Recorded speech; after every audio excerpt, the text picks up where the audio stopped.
Good afternoon, dear colleagues, and welcome to our meeting of the Delegation for the Relations Parliament. And please take note that this meeting will be web streamed, and we have interpretation in English, French, and passive. You all have received the draft agenda, and if you have any comments from your side, the agenda is now adopted. There's no hands coming up, so agenda is adopted. The draft, the second issue, the approval of minutes of meetings, the draft minutes of DPAP meeting 2nd April 2025 have been circulated before the meeting. And if there's no other comments, I haven't get any messages that the minutes are not approved. So we think that all the draft minutes will be deemed approved if nobody sent us message before tomorrow morning 10 o'clock. But I can say that it was like it happened last time. Even there's a long time for that. Okay, that was the second issue of our meeting, and the third issue is Chair's announcements. Dear colleagues, I have one announcement. As you may know, the 7th African Union-European Union Summit of Head of State and Government will take place on 25th November 2025 in Angola, Luanda. Several tracks with interlocutors from the Pan-African Parliament, the External Action Service and Angola's authorities to make sure a parliamentary pre-summit takes place on the eve of the summit. The parliamentary pre-summit meeting is part of well-established practice to reinforce the parliamentary dimension of the AU-EU partnership. And this year, this pre-summit meeting has special significance as it coincides with the 25th anniversary of the AU-EU partnership. The summit priority themes are peace and security, youth, education and migration, prosperity, global gateway investment, and renewable energy. And the authorization letter will be sent informed what will happen for the next weeks. Okay, the third issue is now informed to you, and the fourth issue of our agenda is exchange of views of the outcome of the Second African Climate Summit, ACS2, Accelerating Global Climate Solutions, Financing for Africa's Resilient and Green Development, Addis Ababa, Ethiopia, on 8 to 10 September 2025. And it is my pleasure to open this exchange of views on this outcome. And this summit brought together African heads of state and government, regional organizations, development partners, the private sector, civil society, and the objective was to advance a common African position ahead COP30 and to follow up the commitments made during the first African Climate Summit in Nairobi in 2023. The European Union was represented by a delegation led by the Executive Vice President of the European Commission, Teresa Ribera, who took part of the opening ceremony of the African Climate Summit. And this year discussions focused particularly on climate finance, how to mobilize predictable and equitable resources to support Africa's green transition, energy access and adaptation efforts. This message from Addis Ababa was very clear. Africa contributes for less than 4% of global greenhouse gas emissions. However, it bears a disproportionate share of the impacts, and the continent is not asking for charity but for fair access to financing and investments that can lock its vast potential for renewable energy, sustainable agriculture and nature-based solutions. And for us in the European Parliament, this summit is also an opportunity to relive the EU-Africa partnership in the context of climate action and ahead to the 7th AU-EU summit. The European climate policy should consider Africa's priorities for just and inclusive development. It is essential that our cooperation delivers tangible results, builds resilience and ensures that no community is left behind. Us to better understand African civil society perspectives on the Addis Ababa outcome and how international partners, including the EU, can best support African-led solutions. We are delighted to have with us our two distinguished guests, Ms. Elizabeth Wathuti, founder and executive director of the Green Generation Initiative from Kenya, who has been leading voice for youth and civil society in global climate advocacy, and Mr. Joseph Nanga, GAO, Africa Climate and Energy Nexus AFCEN, and served as CEO of the first Africa Climate Summit 2003 in Nairobi. And thanks you for both joining us today. We are look forward to hearing your insights on the main takeaways from the summit and on the way forward.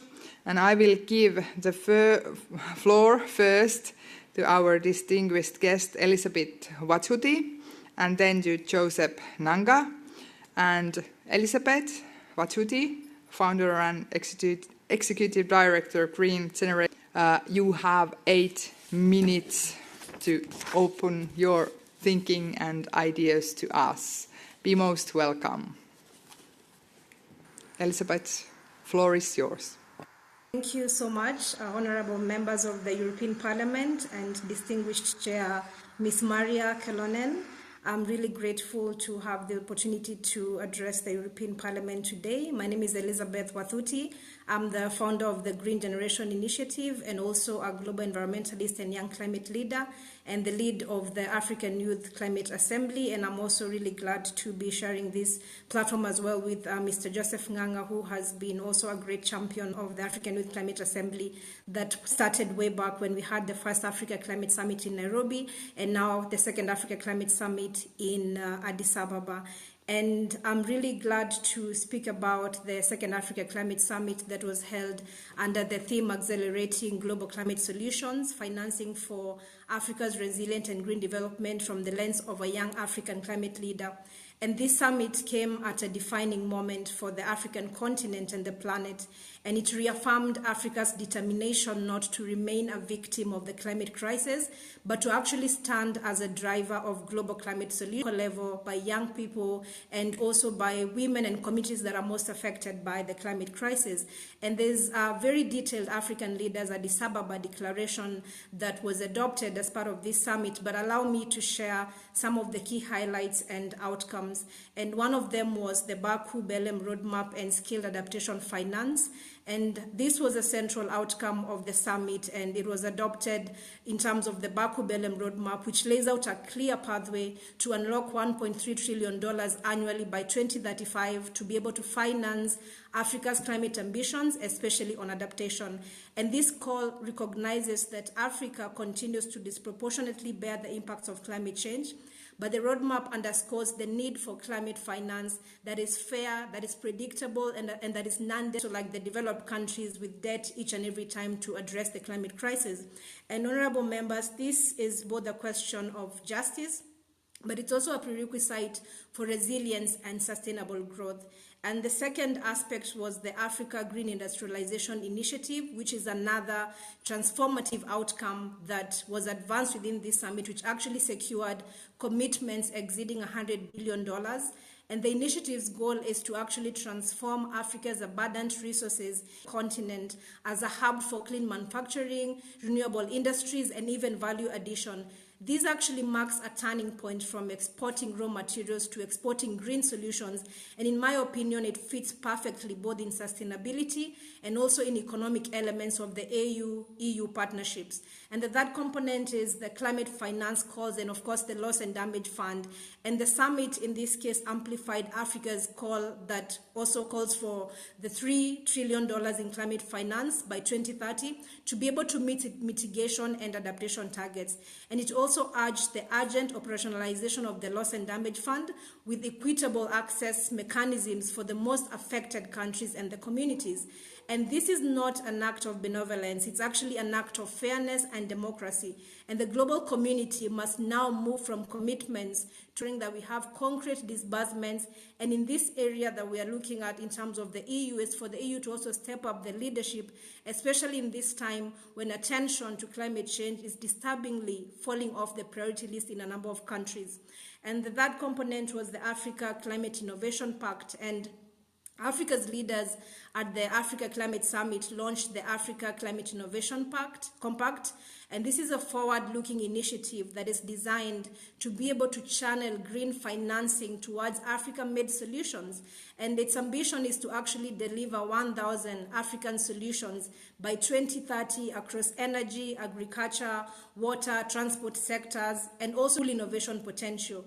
And this compact aligns strongly with the pillars of the African Union and EU cooperation, including the aspects of renewable energy on solar, wind, and geothermal, aspects of critical minerals for clean technology, sustainable food systems and the arable land, and also the protection of our natural capital, of which Africa still continues to actually have most of its natural resources intact. And lastly, also harnessing Africa's youth demographic dividend as an engine of innovation and implementation. And these are some of the very key sectors where Africa and Europe can actually forge deeper mutual prosperity and shared climate leadership. And the last component was the youth leadership, and which I will speak about the African Youth Climate Assembly. And allow me to turn to this component because it was one of the most inspiring dimensions and one that is very close to my heart. That is the leadership of Africa's youth, because across the African continent, one of the greatest resources that we have is Africa's young people, not just in terms of numbers, but also in terms of the resources that are being driven and championed by Africa's young people across our continent. And the African Youth Climate Assembly, ICA, which I'm privileged to lead, has now emerged as the formal youth engagement mechanism of the Africa Climate Summit. And this was since the first Africa Climate Summit in Nairobi, and now again in the second summit in Ethiopia. And for 2 days preceding the summit, hundreds of young people from across Africa convened to engage in in-depth policy dialogues to be able to showcase youth-led innovations, particularly through even Africa's Next Green Leaders Accelerator, which I lead through the Green Generation Initiative, and also grassroots initiatives. And of course, there was a lot of capacity building sessions and high-level engagements with governments, development partners, and even the private sector. And the outcome was actually a bold and comprehensive Africa Youth Climate Assembly declaration outlining policy demands, aspirations, and commitments, which I also had the pleasure to officially present to the heads of state during the summit's opening session, that is within the main Africa Climate Summit. And this brings me to the component of what does this mean in terms of partnership to the European Union and the member states. It is important to emphasize that the African Youth Climate Assembly success story has also been made possible through the steadfast support of the European Union and several of its member states. And I will mention a few of them. When this platform began as an idea, we had Sweden, the Netherlands, and Denmark among the very first Climate Assembly. And shortly after, the European Union delegation supported part of our participation at COP28, enabling us to continue advancing the outcomes of the inaugural African Youth Climate Assembly. And we also hosted multiple events there, including one at the European Union Pavilion, to amplify Africa's youth leadership and solutions in climate action to the world. And this year, ambassadors actually joined our high-level panel on climate diplomacy at the African Youth Climate Assembly in Addis Ababa, reinforcing the importance of youth inclusion in international cooperation, and notably also the first bilateral meeting of the Executive Vice President Teresa Ribera in Addis Ababa was actually with our African Youth Climate Assembly delegation. So we did present to her a detailed briefing on the African Youth Climate Assembly outcomes, and she became one of our strongest champions throughout the summit. Also, an European Union representative spoke at the official ICA mandated event during the Africa Climate Summit itself, and this was an endorsement that we deeply value because it continues to amplify our shared goal on collaborating and the cooperation between the AU and the EU. So as we look ahead, we are very eager to scale up this collaboration, especially in the lead up to the AU-EU summit in Angola and also COP30 in Brazil. But beyond this participation, we appeal for the European Parliament's support in also helping build the African Youth Climate Assembly's institutional capacity to be able to ensure that this platform sustainably continues to also position Africa's young people at the center of co-creating climate governance and even continent. And this is a testament that Africa stands ready not as a bystander, but as a global climate response. And the outcomes of this second Africa Climate Summit show a continent that is brimming with ambition, that is brimming with innovation, and also with unity. But this ambition has to be matched by partnership. And this partnership has to be one that is equitable, practical, and people-centered, looking at what exactly is happening at the local level and how do we make sure that whatever is happening at the local level with the communities is not so much disconnected with the conversations that we are having at the global level. So I believe that together, Europe and Africa can actually redefine what climate cooperation looks like, one that is rooted in solidarity, justice, and also shared progress. I thank you. Thank you very much, Elizabeth Vachuti. You have very interesting information for us. And now I give the floor to Joseph Nanga, CEO of the inaugural Africa Climate Summit 2023 in Nairobi and currently CEO of Africa Climate Energy Nexus. And after that, my dear colleagues, you have opportunity to ask questions from our guests. But if Joseph is there, the floor is yours. Welcome.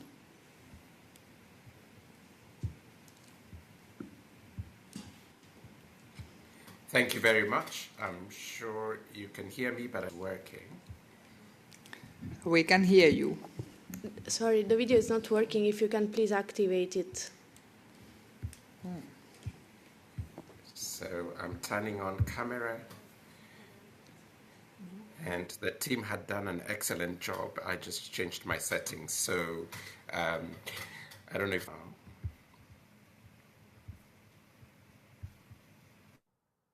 Sound is okay for us. More than brilliant. It's gone now.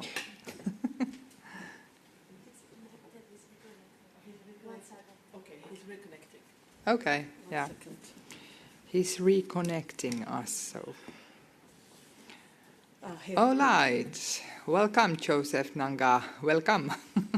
Thank the floor you. is yours. And very good to be here, and thank you, Chair, for having me.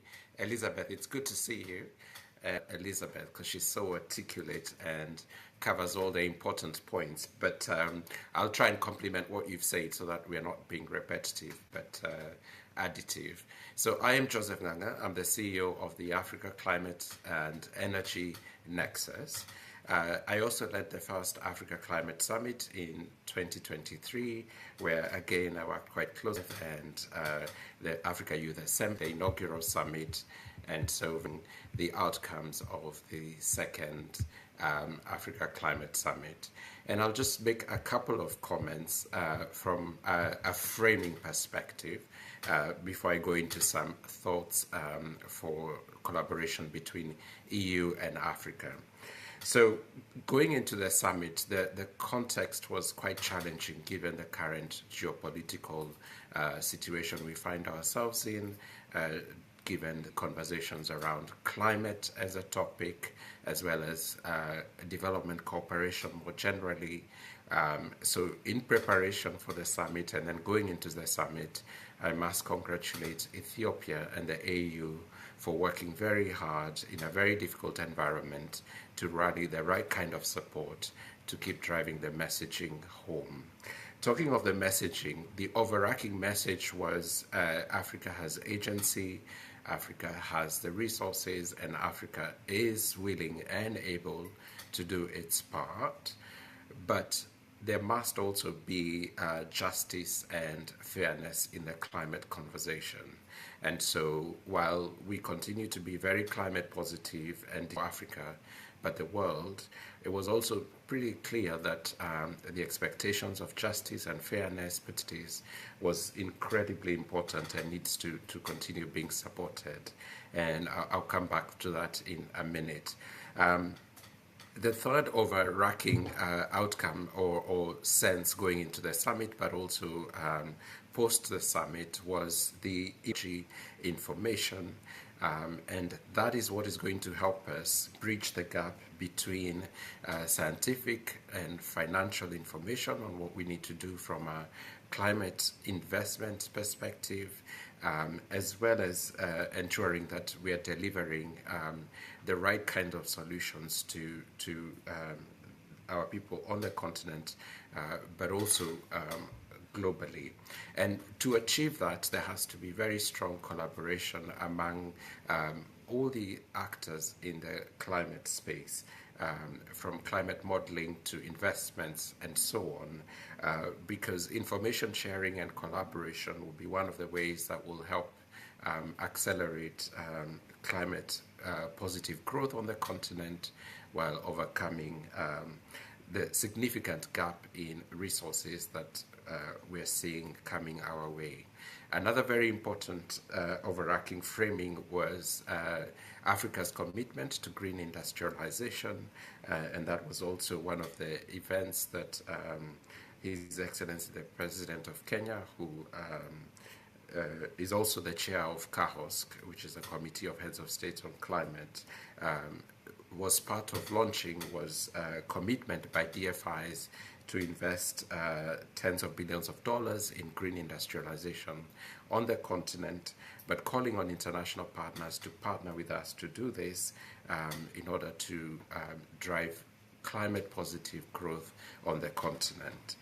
So those were some of the overarching comments I wanted to make going into the summit.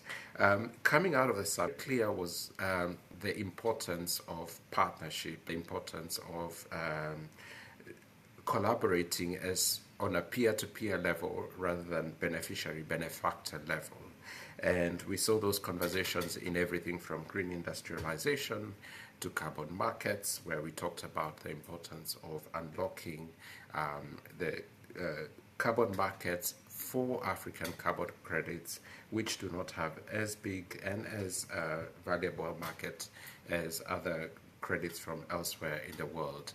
And that particular conversation, of course, included not just Her Excellency the EU VP, but also the President of Kenya. And so the conversation around the carbon credits and how we drive demand for African carbon credits in support of the global climate agenda, but at the same time framing it in the context of what's really important for Africa, which are the core benefits to those carbon credits, whether it's biodiversity credits or renewable energy credits. The importance of that was strongly mentioned, and the need to drive global demand for it. Of course, there was conversation on infrastructure investments, sustainable infrastructure investment, everything from ports, roads, and so on.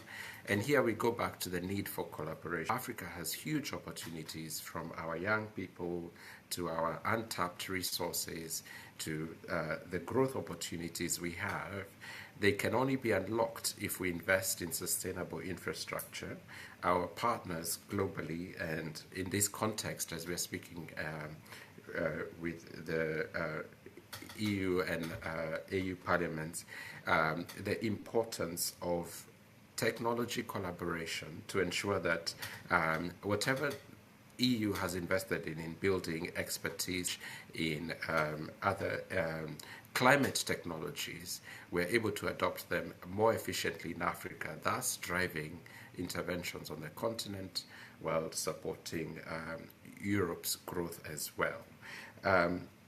The other thing that was very clear and that came from those discussions was the need to think about things like CBAM and EUDR in the context of not what challenges they present to the continent in terms of compliance, in terms of meeting those rules and requirements, but also the opportunities they can spawn.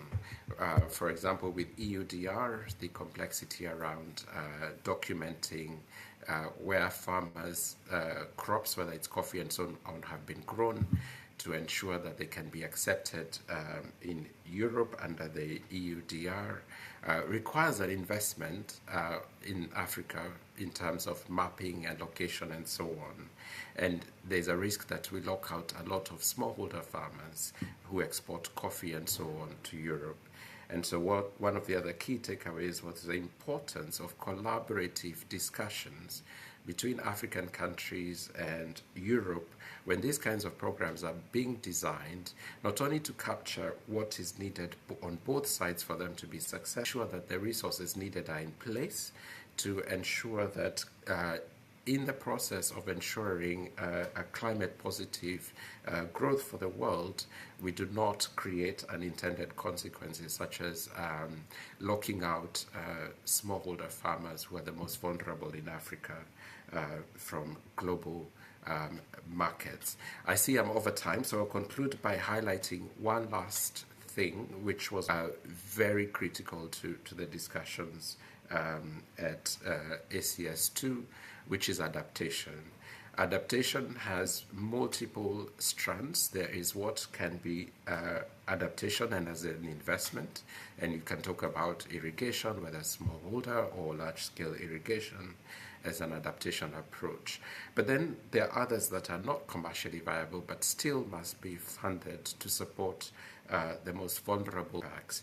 And there is need for, again, climate justice in terms of climate finance, so emphasis on loss and damage, but a clear focus on ensuring that the project identification and implementation is driven by those who are benefiting from the money, because then they are able to prioritize and identify that this loss and damage funding can go towards.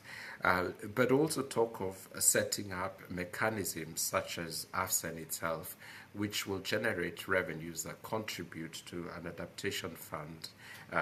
The Africa Fund that is being supported in part by PACJA, the Pan-African Climate Justice Alliance, as well as the Netherlands, Sweden, and other European partners.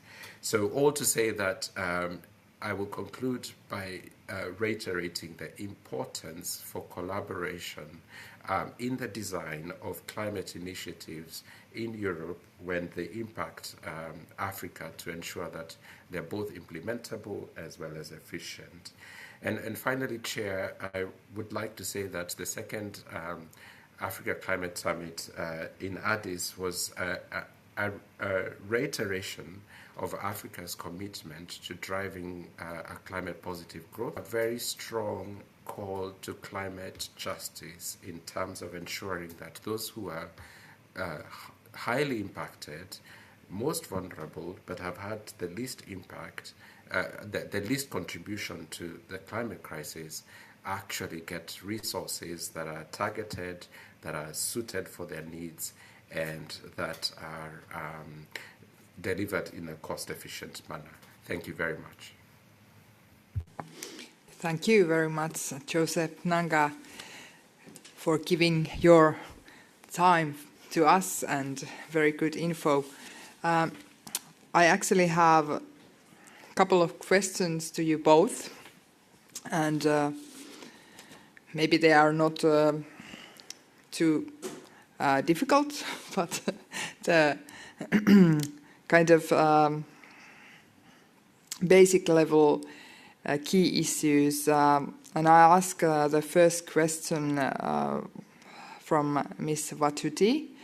And I think from our perspective in civil society, what you see the key obstacles that still prevent communities and grassroots initiatives, and what changes would you like to see from international partners, including us, EU, to make financing more accessible and effective on the ground level? And the second question, as we look ahead, the 7th EU-AU summit in Luanda, where civil society will have its own dedicated space, how do you see this as an opportunity to turn the outcomes of the African climate summits into joint political commitments between our two continents? And what can youth and civil society have from our perspective, from EU point of from the EU at this stage? And I'm meaning not words, but what concrete action to make the climate justice a real pillar of the EU-Africa partnerships. And all the recommendations are more than welcome. And I will also ask 2 questions from Mr. Nanga, so we can use our time wisely. You played a leading role in both the first African Climate Summit in Nairobi in 2023 and now in the follow-up process. From your point of view, what key differences do you see between the outcomes of Nairobi and Addis Ababa delivery? Or are the same structural bottlenecks still holding back progress on Africa climate agenda? And maybe a question about which is linked to advancing climate finance, EU-AU cooperation. The both are summit of fixing the global climate finance system, yet real flows to Africa remain limited. In your view, what should the EU and the African Union do differently together to shift from fragmented projects to a coherent financing architecture that truly serves African priorities? And how can initiatives like Global Gateway and Afghan work in synergy to growth in investment?